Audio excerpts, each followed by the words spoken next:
Hi guys, magandang tanghali, magandang maulang tanghali sa ating lahat. Ayan, maulan po dito sa amin. Ayan. Ayan po, ang lakas ng ulan.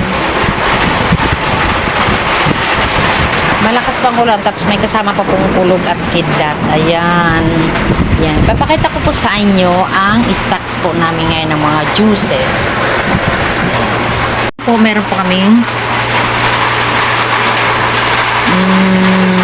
yan, juice, jelly juice. Ayan, may mga plus po kami dyan. Choco, Del Monte, Cito.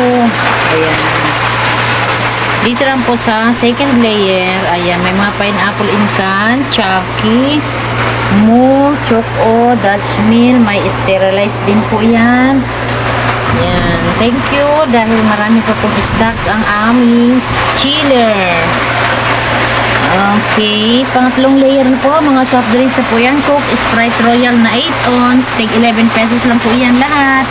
Dito naman po sa baba, meron din po kaming Vitamilk Choco, Cocoa Sweet.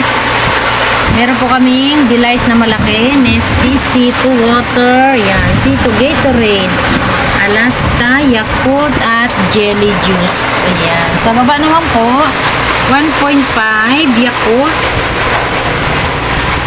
Kasalo, at Gatorade. Meron na. Naubusan po ako ng litro na Cito. Ayan.